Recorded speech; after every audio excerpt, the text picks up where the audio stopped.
won it. Eh oui. Finally. Yes. Yes. Allez. C'est énorme. Bonsoir à toutes et à tous, vous le voyez, c'est un grand jour pour Monaco qui voit Charles Leclerc remporter le Grand Prix de F1 dans les rues qui l'ont vu grandir, quoi de plus symbolique. L'émotion était palpable, notamment avec les larmes du prince souverain sur le podium. Au sommaire de ce dimanche 26 mai, nous reviendrons donc sur cette victoire. Charles Leclerc met fin à la malédiction et s'impose enfin à domicile en remportant le Grand Prix de Monaco après une course tout en maîtrise.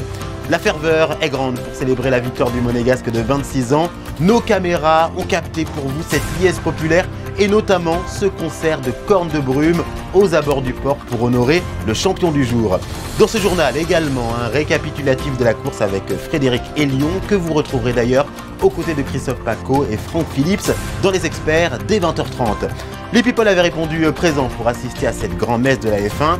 Ils sont d'ailleurs chaque année nombreux à fouler le paddock et à prendre la pause, pour ne citer que le footballeur Kylian Mbappé, la créatrice de contenu Lena Situation ou encore le youtubeur Squeezie. Leur point commun, ils sont tous passés devant les caméras de Monaco Info. Et puis, après les épreuves de qualification d'hier soir, l'heure était à la fête. Anaël Marquez et Alex Avial ont pris le pouls de la soirée et le moins qu'on puisse dire, c'est que l'ambiance était au rendez-vous. Pour finir, du basket avec la Roca Team qui s'est inclinée face à Bourg-en-Bresse hier, 83-73, lors du match 2 des demi-finales de Betclic Elite.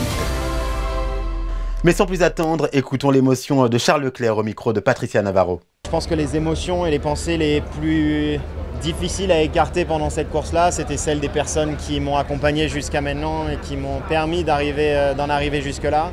Ma famille et bien sûr mon père qui est parti trop tôt pour voir ce moment, mais je suis sûr qu'il le suit de là-haut.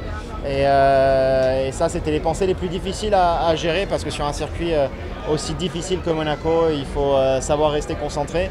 Mais c'était compliqué de bloquer ses pensées, donc c'était encore une fois vraiment une course particulière et tellement d'émotions quand j'ai passé la ligne d'arrivée parce que voilà, c'est des années de rêver de ce moment-là, des années à rêver de ce moment-là et enfin on y a réussi. Vous avez fait beaucoup grâce à Pierre. J'ai vu, ça me fait beaucoup plaisir, on se connaît depuis très longtemps, il a toujours eu un énorme soutien depuis le début de ma carrière et ça m'a fait toujours énormément plaisir et le fait de le voir pleurer, ça m'a rendu émotif aussi.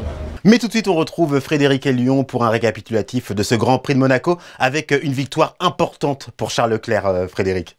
Effectivement, McLaur, il l'a fait, Charles Leclerc, vous le voyez derrière moi, 6e victoire en carrière, mais celle-là, elle est bien sûr beaucoup plus importante que les autres. À domicile, on a vu toute cette émotion sur le podium pour Charles Leclerc qui s'impose au terme d'une course qu'il aura parfaitement maîtrisée avec tout d'abord un premier départ bien négocié. Il maintient sa position au premier virage face à Piastri qui s'accroche avec Carlos Sainz. Drapeau rouge, 45 minutes d'attente, il n'a pas gambergé. Et au restart, il a de nouveau parfaitement négocié ce deuxième départ pour prendre la tête de la course qu'il ne lâchera plus jusqu'à la fin au terme de 78 tours en mode gestionnaire puisqu'au début il a tourné vraiment en 1 minute 20. L'objectif était de conserver les pneumatiques au maximum, ne pas taper dedans, ce qui a permis sur la fin de faire la différence face à Piastri et donc de remporter enfin ici son Grand Prix à domicile à Monaco avant une grosse fête ce soir.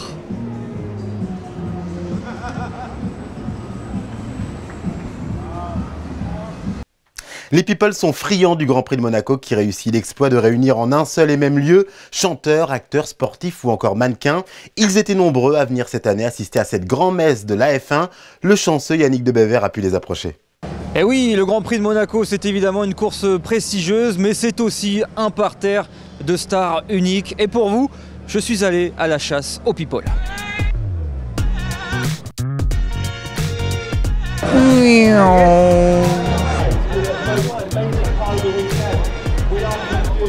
Loris Karius.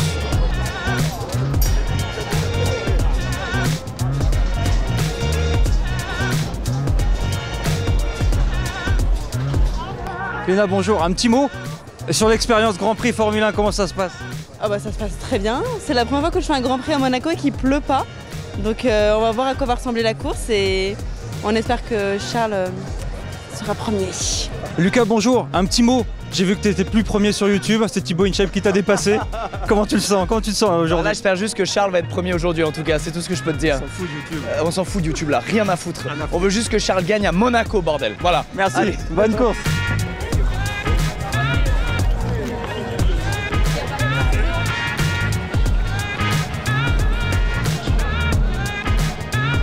Monsieur Jared Leto.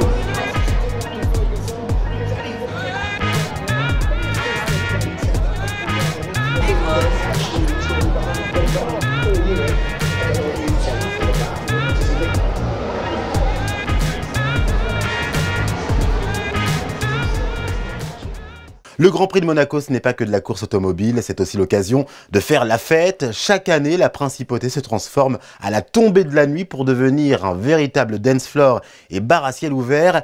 Et le moins que l'on puisse dire, c'est qu'il y avait de l'ambiance hier soir dans les rues et sur le circuit. Après les épreuves de qualification, Anaël Marquez et Alexa Vial se sont mêlés au fêtard. Ce moment, les passionnés de Grand Prix et surtout les amoureux de la fête l'attendent chaque soir avec impatience. Alors aussitôt le circuit réouvert qu'ils accourent pour enfin fouler le bitume, là où la journée, les monoplaces ont circulé, une seule idée en tête, profiter et s'amuser. This is my first time in Monaco and I'm so excited to be in this beautiful country. And tonight, a lot of parties, man, I'm going to enjoy myself. Dans les rues aussi, DJ et chanteurs mettent l'ambiance. Les monégasques, quant à eux, attendent la tombée de la nuit pour rejoindre le port et que la véritable fête commence. C'est un peu la coutume à Monaco de regarder les qualifs et après aller faire la fête. C'est une chose qu'on aime bien tous, je pense. Alors ça, on va aller manger et puis après on fait la fête jusqu'au bout de la nuit sur la piste. Puis voilà, on est là pour profiter. Un peu plus tard, direction donc le port, entre le virage de la Rascasse et la piscine, car la nuit, là-bas, c'est the place to be. Et ces soirées font le bonheur des fêtards, mais aussi et surtout des restaurateurs qui les organisent. Alors les soirées du Grand Prix sur 4 jours, on a les DJ, on a 4 DJ par soir, après on a les danseuses tous les soirs. Donc ambiance magnifique sur le port avec la Rascasse en pole position. Et pour nous c'est très bien, très bien. C'est de très belles prestations sur les 4 jours. Sur l'année, ça fait à peu près, on va dire, 60% du chiffre. Ce soir, la fête continue sur le circuit pour clôturer ce 81e Grand Prix de Monaco. Et la fête, elle s'est déroulée également sur la tribune flottante flambant neuve. C'était la nouveauté de cette année, un espace lounge érigé sur une plateforme de 600 mètres carrés. Voyez ce reportage signé Yannick de Bever. Elle est là, nichée entre les super yachts et le circuit du Grand Prix de Monaco. La plateforme flottante de la société d'exploitation des ports de Monaco est idéalement située. Un lieu évidemment pas choisi par hasard. Dans le plan de port du Grand Prix, c'est un endroit où on n'arrive pas à mettre beaucoup de bateaux et pas des grands. Donc c'était d'utiliser au mieux cet espace et pour nos clients. La vue sur la chicane du port est imprenable.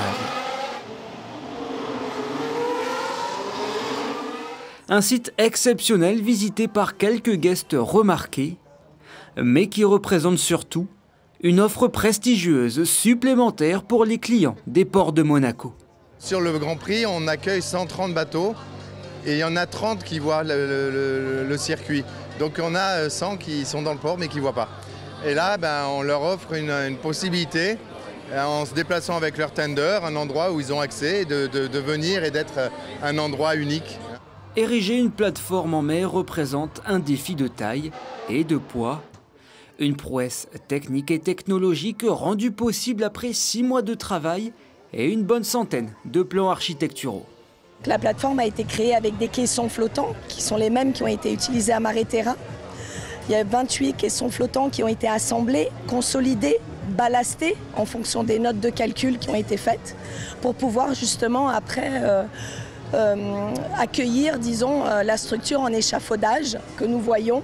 Donc 3 étages différents pour une superficie totale de plus de 500 mètres carrés. Un espace convivial qui séduit déjà et qui semble voué à se reproduire les prochaines années. Un espace entièrement VIP qui a vu défiler son lot de personnalités, notamment, vous les voyez sur ces images, les joueurs de la Roca Team au lendemain de leur défaite 83-73 contre Bourg-en-Bresse lors du match 2 des demi-finales de Betclic Elite. Les joueurs de Sasa Obradovic, privés du meilleur marqueur de l'Euroleague, Mike James, touché à une hanche et qui n'a plus foulé le parquet depuis l'élimination en quart de finale de l'Euroleague contre Fenerbahçe. Résumé de la rencontre avec Yannick Debever. Ça partait très bien pour Monaco ce samedi soir à Gaston Médecin pour le match 2 des demi-finales face à Bourg-en-Bresse. Rapidement, les Monégasques ont compté 9 points d'avance grâce à leur sang-froid face à l'agressivité des Burgiens. L'écart montera même à 13 points en faveur de la Roca Team avant que le talent de Zachary Rizaché ne réveille son équipe. L'homme du match inscrit 3 paniers consécutifs pour ramener son équipe à -4 à la mi-temps. Une pause presque fatale pour les hommes de Sasha Obradovic qui encaissent un 10-0 au retour des vestiaires. Une série à laquelle Monaco répond brillamment dans la foulée avec un 12-0 en 3 minutes, leur permettant de rester devant au score à la fin du 3e quart-temps. Mais ce n'était malheureusement qu'un sursaut.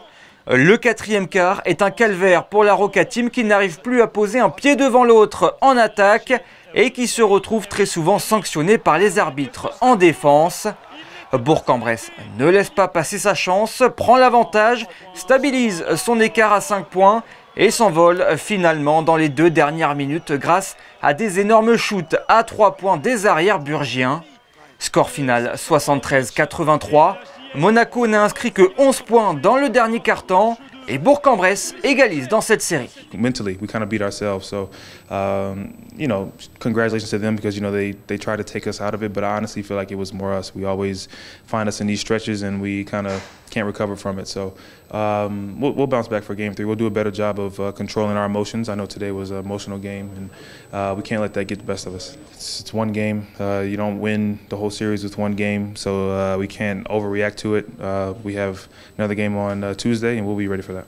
Avec 21 points et 8 rebonds, Zachary Rizaché a réalisé un match fantastique du haut de ses 19 ans.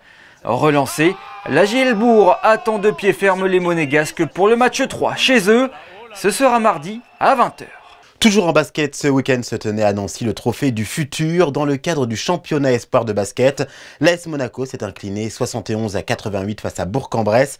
Lors du deuxième tour, Monaco s'était imposé 86-74 face à Gravelines Dunkerque. C'est la première fois que l'ASM atteignait la finale. Tout de suite votre météo et après un week-end relativement ensoleillé, c'est le retour des perturbations en début de semaine. Bonsoir Justin Hadel. Bonsoir Maclor, si nous sommes passés plus ou moins entre les gouttes pendant ce Grand Prix, les orages seront de retour très rapidement en Principauté et ce, dès demain en fin de journée. Cette dernière sera d'ailleurs très nuageuse et pourtant il fera chaud, 16 à 21 degrés sont attendus, la mer elle sera à 19. Le soleil se lèvera à 5h52 et tirera sa révérence à 21h02. En ce début de semaine, nous fêtons Saint-Augustin de Canterbury. C'est la fin de ce JT, merci de l'avoir suivi. Demain, dès 19h, vous retrouverez Émilie Rousseau à la présentation de votre journal. Et puis, il est encore temps, n'oubliez pas de souhaiter une bonne fête à vos mamans. On termine en jetant un coup d'œil dans le rétroviseur avec le flashback de la semaine. Excellente soirée sur Monaco Info, bien sûr.